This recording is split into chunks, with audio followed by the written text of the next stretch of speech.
Hey everybody, it's Overkill here with the Dwarfs faction talk-through video. So, we've done the Empire, we've done Chaos, we've done Vampire Counts, now we're on to the Dwarves. And I'm not quite sure how long this video is going to be. Just from looking at my notes, I believe it could be the longest video, so make sure you got your drink, you got a snack, and all that good stuff. So, let's get into the characteristics of the Dwarfs, of course, first. So, they are the most defensive army in the game, that's right, they are an army that would like to stay static as much as possible. Yes, they can be offensive. A charge from dwarf infantry is very hard to stop with how heavy they are. Of course, they aren't fast, as they're dwarfs. They're little stubby legs and such, and how heavy their armor is stops them from being super fast. But a dwarf charge with how heavy it is very hard to stop. If it happens, they would like to sit still and let artillery and range units break their enemy, but if needed, they will, of course, push forward. And adding on to the range and artillery part, they have a lot of ranged units and artillery, and their ranged and artillery units are the best in the universe. Specifically, their artillery. The ranged units could be, considerable with other units, but their artillery is definitely the best in Warhammer. Of course, the Hell Cannon could be considered better in a 1v1 situation compared to a cannon or something. But in terms of artillery for the faction, they have the most and the best selection. Things like grudge thrower catapults, cannons, organ guns, flame cannons, all that good stuff, bolt throwers. They also have the heaviest infantry in the game, as I mentioned by how heavy their infantry actually is. They are the heaviest infantry in the game. They have a special material called grummail that they make their armor out of, and it is, in the tabletop, it is the best armor that you can get on a unit. And adding on stuff like shields and all that stuff adds on to that. And units like Ironbreakers can quickly become the best armored units in the game. Ironbreakers, of course, being the most elite, or one of the most elite units in the Dwarf roster. So that's kind of that's a quick thing about the characteristics of the army. Now, one characteristic thing about the actual Dwarf race is their obsession with grudges. If you know anything about Warhammer, and even if you only know a little bit about Warhammer, you know that there's something about grudges that dwarfs are kind of obsessed with. Thorgrim Grudgebearer, the current High King and one of the two legendary lords we know of right now, carries the Great Book of Grudges, which is literally a book filled with every wrong thing that has ever been done to the dwarfs. Things like any time a dwarf has died, any time a other faction has wronged the dwarfs, etc., etc., etc. It's all written down in the Book of Grudges in blood, and yeah, the High King is driven to complete these grudges or resolve these grudges for every day of his life. Thorgrim constantly carries the book around, and he's attempting to clear the entire book, which isn't actually possible in his lifetime, as there is way too many for him to settle. But that's what he does. He walks around, or well, actually he doesn't walk. He's in his throne of power all the time. But he goes around trying to settle every single grudge in the book. So yeah. We kind of move on to geography. Now, there isn't much to talk about for the dwarfs. They live in the mountains. There's not really much to talk about in the mountains. It's not a very fascinating place. It's just stone, bare stone, snow. Depending on where the mountains are, of course. There could be forests around and not snow, but you know what I mean. It's not much to talk about, but what there is to talk about is what they actually live in, which are their karaks, or strongholds, or stuff like that. Now, a karak is, as I said, an underground stronghold where the dwarfs make their homes and also, have their military power station to defend and such. Karaks are absolutely huge, with them going right into an entire mountain, all the way to being as small as just being a cave entrance, a little bit into the mountain, depending on how new it is, of course. The main capital, if you could call it that, of the dwarfs is Karaz-a-Karak. Karaz-a-Karak is, of course, where Thorgrim Grudgebearer is going to start in Total War Warhammer. It is the longest enduring Karak in dwarf existence, and it has never fallen to an enemy in history, basically. Now, to the enemies of the dwarfs, Karaks are amazing opportunities of wealth and military, a great military checkpoint, essentially, where if you can take a Karak, it is a great defensive position, and there are always just amazing amounts of treasure inside each one, of course, because a Karak, as well as being a city and a stronghold, it also acts as their main source of income, where they have all their mines and such. So there are always many, many rooms filled with gems and gold and such that all the other races are pretty interested in taking, of course, and having for themselves. So that's a very brief talk about Karaks, but again, this video will be forever, and I don't want it to be too long. I want them to be easy videos to digest for the average viewer, so we'll move on to government and hierarchy, and this is where it gets pretty interesting for the dwarfs. Now, the dwarfs are ruled by a high king, which is just, as mentioned, it's the high king. He is the supreme leader of the dwarfs, who is unquestioned by all the other ones, of course, unless someone, which very rarely has ever happened, questions his rule. But again, that hardly ever happens. There's a little bit of a note we'll talk about later on in the list. But lesser kings below the high king rule the Karaks and lands. So the high king rules Karazak-Karak, which is the capital, whereas the kings under him own the other Karaks, their own Karaks, and the lands surrounding them, such as Ungrim Ironfist has his own Karak. That's why a lot of people were upset that there's no different start positions for legendary lords in Warhammer, because Ungrim owns his own Karak and he doesn't start there. He starts at Karazar-Karak just like Thorgrim. So a lot of people were a little bit upset about that, but what can you do? Titles in the Dwarf Kingdom are hereditary. That means they are passed down through their family. And kings are heads of royal clans who rule over the Karak that they are currently in. So all the Karaks have been established by a royal clan, which is basically a family. That's why they're hereditary. The king's family always takes on the next role, or the role of the next king. Dwarfs take pride in their loyalty to the kings and the high kings. Only a handful have ever attempted to usurp, and that's why in the announcement, or not the announcement, but talking about some special things about the dwarfs, they mentioned that public order is amazing for dwarfs, and there was next to no chance for civil wars, because dwarfs are proud of their loyalty. As I mentioned, they will not try to usurp the kings or the high kings, because they all respect each other in the highest esteem. The only way for a different family to take the helm of being a king is if a family is wiped out or disgraced and put into the Book of Grudges.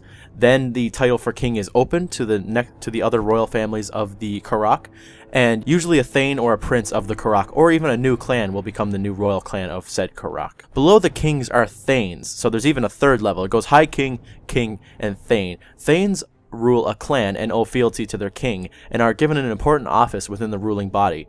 This is not hereditary, as the king picks who will fill these positions personally. Now, thanes, as I said, rule a clan. Now, I mentioned that kings have a royal clan. What does that mean? Royal clans are the ones who set the Karaks in stone. Okay, whatever. A bit of a joke. But the thanes are under them, and they are the head of lesser families. So you can think there's families, okay, well, we'll say it in those terms. There's families, royal families, and then there's the High King's family, which is, of course, the highest family in the Dwarf Kingdom, but, you know. And, of course, these guys are the lesser landowners, and they pay fealty to them, and blah, blah, blah, blah. Very loyal to their king. Every king has a council of elders who temper his ambition or guide his rule if an agreement for what should be done in any given situation is not met. A vote is put into place, although the wealthiest and most powerful in the council are able to cast more votes. So you can see that the voting system for dwarfs is a little bit shrewd. The wealthier or more powerful a dwarf is, the more votes he kind of has in this, or the more power he has in this vote. So people like thanes and stuff have more say over maybe a lesser part of the council. And speaking of power, the king is able to outvote anyone, but going against the entire council is considered very unwise, of course. And most dwarfs are okay with coming to agreement with the rest of his council, so there's hardly ever been a time where a king has ever outvoted the rest of his council, and of course that ties into the whole loyalty and respect for everyone kind of thing we were talking about. The council itself consists of the wisest, oldest, and richest longbeards of the hold, along with great guildmasters, high priests, and other respected people. The queen, or the eldest matriarch, also sits in on the council, only there to soothe tempers of some, as some dwarfs are less likely to argue and become ill-tempered in the presence of a lady. So you can see dwarfs are kind of stubborn. You know, from any fantasy universe, dwarfs are pretty stubborn, but they will not argue in front of a lady, or they usually won't, at least, because, you know, they have respect for the ladies and such. They have respect for each other. They don't want to seem like a bunch of assholes in front of the women. You know, good stuff like that. So that's the hierarchy for the dwarfs. We'll move into religion. Dwarfs consider their gods to be their ancient ancestors. They don't think of them as gods. They think of them as people in the past, people that they descended from. They believe the spirits of their gods watch over them and guide them to fulfill a grander purpose for dwarf kind. Due to this, the older a dwarf becomes, thus being closer to the gods essentially because he's really old, they are considered more wise than the younger dwarfs, and as such are held in incredibly high esteem and respect. That's why on the council, it's the oldest and richest and most powerful longbeards. That's what they are. The longer your beard, the older you are, because the dwarfs, of course, never shave, essentially. If a very old and respected dwarf dies, huge tombs are carved for them out of respect. So you can imagine, dwarfs are they're not immortal, but they can live for a very long time. And of course, you know, they get killed by other races and such.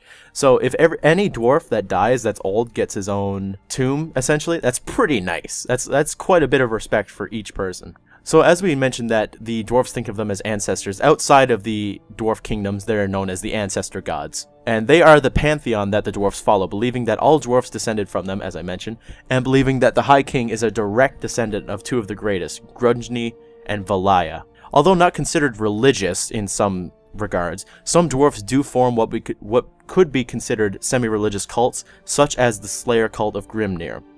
So now I'll just mention a few of the ancestor gods. The main three essentially are Grudgny, which is the god of smiths and miners, Valaya, goddess of hearth and healing and protection, and Grimnir, god of war and the brother of Grudgny. Now, as we mentioned earlier, the Slayer cult of Grimnir is the god of war. It makes sense.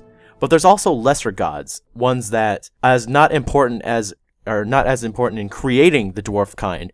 They are very important in what their culture and how they actually work.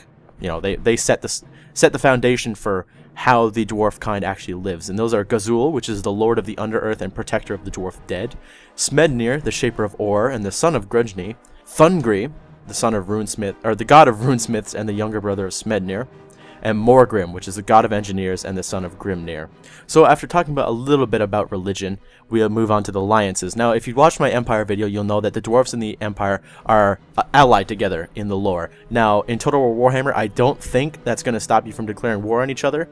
It shouldn't. If it does, that's going to be very annoying, because sure, being friends with the dwarves is nice, but we should be able to declare war on whoever we want.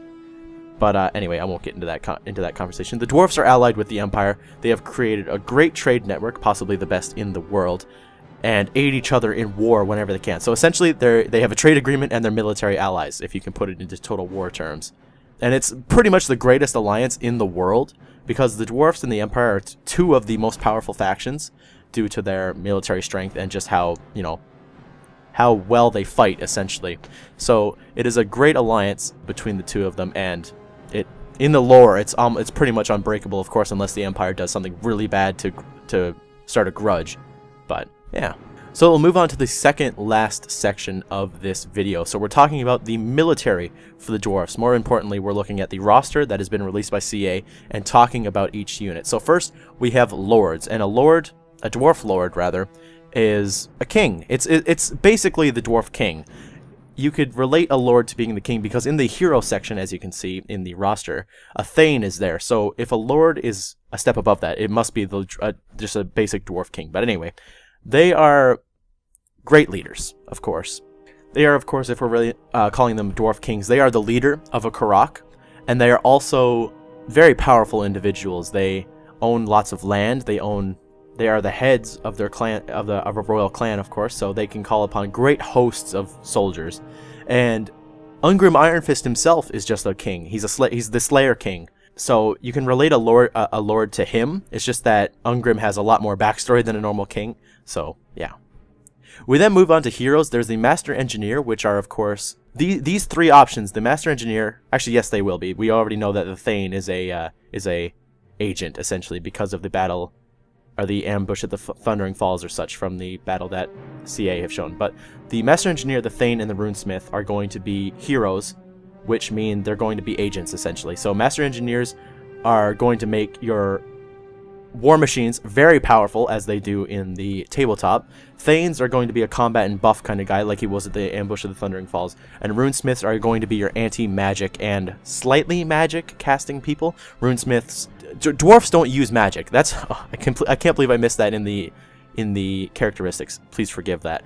They don't use magic. Instead, they use runic magic, which is they inscribe runes onto things, and that infuses great power into whatever the runes are on, such as runes put onto cannons, make them more accurate, make them fire more, make them fire flaming projectiles such as that.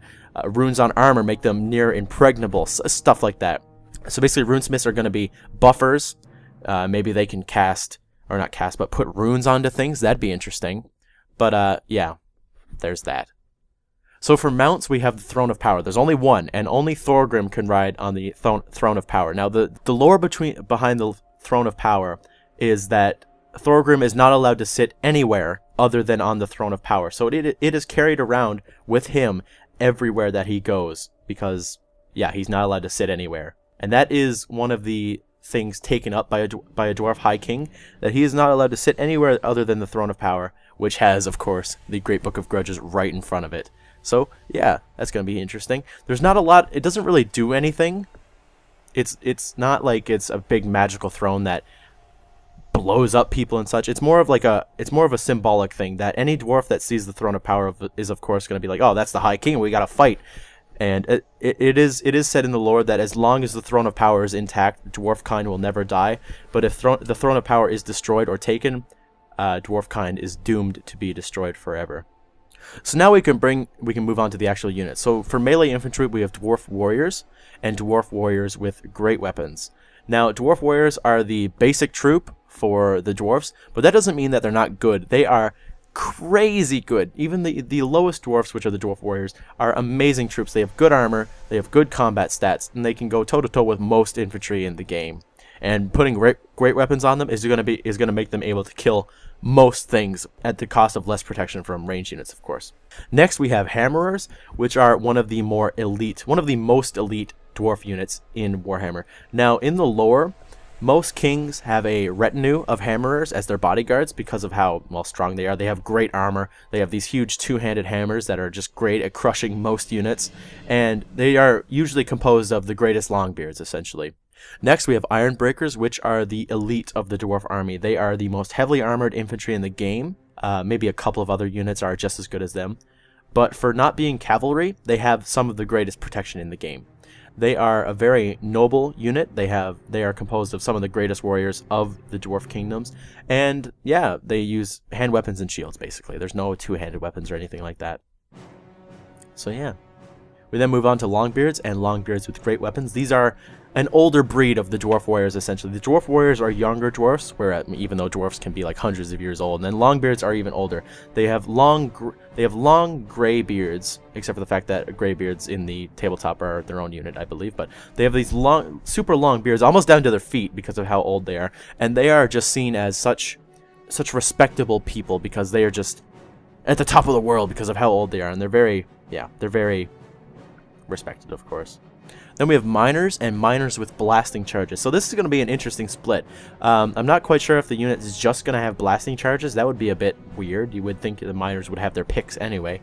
So maybe blasting charges is just an upgraded miners unit. That would be pretty cool. But miners have an interesting ability on the tabletop where they can come up anywhere as it represents them coming out of the ground. So these units are going to have the guerrilla deployment thing that the older games have, where they can deploy pretty much anywhere. So that's going to be really interesting. And miners are a great unit where they have huge picks that count as great weapons. So they're going to be armor piercing and such. It's going to be interesting to see how they pull them off. Next we have the Slayers, and the Slayers are a very interesting unit. As you can see, they're very different looking from other dwarfs, and why they look so different is the Slayers have done a very bad wrongdoing, a horrible wrongdoing. And instead of just taking the grudge with them for the rest of their lives, they turn themselves into Slayers. Now, Slayers shave their heads into a dyed mohawk, as you can see, and they make the Slayer oath never to rest until they have found an honorable death in combat against a mighty foe. They literally spend the rest of their lives trying to find the best foe to die to, and if they don't die, well, glory to you, you killed like a huge crazy monster. So they kind of get split into multiple things like demon slayers, dragon slayers, giant slayers, stuff like that. They go after the biggest things that they can kill and try to kill it. And Ungrim Ironfist is the king of the Slayers, and his family has been shamed by wrongdoings in the past. So his entire family has taken up the Slayer oath. That's why his family is the Slayer. They've become the Slayer kings, essentially. So after that we move into missile infantry. So we have quarrelers and quarrelers with great axes. Now quarrelers are essentially dwarf warriors with crossbows. There's nothing really different about them at all, and that reflects in the quarrelers and quarrelers with great axes. They have the same combat ability, or at least they should. It's just that the quarrelers have crossbows as opposed to sword or axes and shields, I think. Unless in Total Warhammer they might give them axes and shields along with the crossbow. I don't know. In the tabletop you do have the option to give them shields in melee, but who knows what Games Workshop is going to do, but you can see them here. We then have, and of course, the second part, sorry, the quarrelers can have great axes, so you can see them. You'll see them with great axes on their backs too, of course. So that would be quite interesting. So then we have thunderers, which are the same as the quarrelers. They're dwarf warriors with handguns, which are essentially not muskets because they are rifled, but it's basically the same thing. It's a very primitive gunpowder. Well, not primitive, I suppose. It's a lot more advanced than a real musket, we'll say, but it's a fancy armor-piercing gun, basically. That's what it's made for, is armor-piercing and just volley fire and stuff. It's going to be very interesting to see lines of thunderers. I'm very excited to see all this.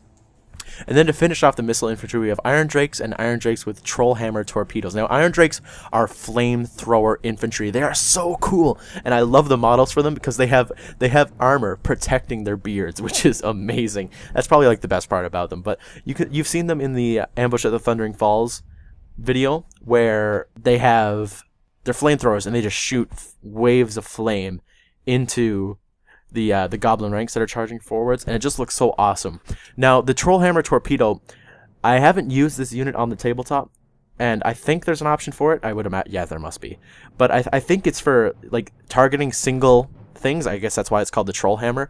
So I think I've actually read up what they do, and the Trollhammer torpedo is essentially a bolt thrower. Like, think about ballistas from older games, where it shoots a big bolt directly out of where it's targeting. So that's going to be very interesting to see. So then for vehicles, we have the gyrocopter with a steam gun or a brimstone gun. So basically this is a very steampunk helicopter, and I'm very interested to see what they look like. We've seen them on the battlefield before in the Ambush for Thundering Falls, where they drop bombs and of course also shoot. So the difference between the two is steam guns are little cannons that use steam to shoot them as opposed to gunpowder, and brimstone guns are flamethrowers. So it's going to be very interesting to have a mix of the two, and it's going to be awesome. But one thing that isn't on the roster that we have confirmed, because CA released a video about them, is the gyro bomber. Now this is just an extended gyrocopter essentially that drops a dozen bombs, I believe, as opposed to like 3 or 6 or whatever the gyrocopter drops. So that's going to be very interesting to see, and I think it also has a steam gun or a brimstone gun on the front as well. So that's going to be very cool to see. And then for artillery, probably the coolest section, we have cannons, flame cannons, grudge throwers, and organ guns. So yeah, cannons are your stereotypical cannon. They're just big wheeled carriage cannons. Flame cannons shoot a big flaming projectile that explodes. Grudge throwers are catapults, essentially, that throw rocks with grudges engraved on them. And organ guns are just like real-life organ guns. It's 5-ish cannons set next to each other that go bang, bang, bang, bang, bang, of course. So yeah, it's going to be so cool to see all of the dwarf. It's just, I can't wait for this game, guys. It's going to be awesome to see all these in the actual game. I'm going to be doing custom battles for hours, basically just playing with all the units that I've seen on the tabletop and just watching them come to life fighting each other. Basically, it's going to be really awesome. But let's contain the excitement a little bit because we need to move into the last section, which is the legendary lords, which are High King Thorgrim Grudgebearer, which is a melee lord and the race leader, and King Ungrim Ironfist, which is also a melee lord. Now, Thorgrim Grudgebearer is, I believe, going to have the Throne of Power. I'm not quite sure what to say about Thorgrim. I don't know what he'll have as his equipment for when he does his quest battles. He should have, well, then again, Karl Franz has to go through his quests to get Gal Maraz, and he's supposed to have that at the beginning, so maybe Thorgrim will have his Throne of Power after a couple of quests. I'm not quite sure. That's the thing. He should have the Throne of Power right from the beginning, because that's what the High Kings get, and he's been High King for a long time when Warhammer starts. But at the same time, you could say the same about Gal Maraz with Karl Franz. He's supposed to have it, but apparently fighting at Blackfire Pass gives him the Warhammer, but Gal Maraz is actually what made him win that battle again in his duel against the Warlord there. So I'm not quite sure what they're going to do with him, and I have to say the same about Ungrim Ironfist. The only thing that I could really think of is his Dragon Cloak that Thorgrim gives Ungrim, that is. Ungrim Iron Fist gets a dragon cloak at some point. So I can imagine that would be part of his quest battles, but I'm not quite sure. But both of these guys are going to be absolute badasses. We've seen Thorgrim in the Ambush at the Thundering Falls battle, where he just kills a bunch of stuff. And if you've seen multiple people play it, you've seen them put Thorgrim up against their Ragnarok and usually come out alive in it. So that's pretty interesting. But yeah. So it turns out that this video wasn't actually that much longer than the other ones. I guess my notes were just a bit more in-depth, but I managed to go through them just as fast. But or not in depth, I suppose. This one was still that's the thing, guys. This series is a very brief. We're not even really stepping into the lore. It's just talking about the faction and explaining a few things that could relate to Total War. But if you want to have more lore-based videos, I'd suggest checking out Lord Rexasaur. His videos are a lot more lore-based. Of course, most of you have probably already watched them. But if you want more lore, check him out definitely. But if you want Total War put into these videos, of course, that's what I'm trying to do the best I can. But yeah, guys, that has been the Dwarfs faction focus for Total War Warhammer. I hope you enjoyed, and of course, the last one will be Orcs and Goblins, so stay tuned for that, and I will see you then. Goodbye.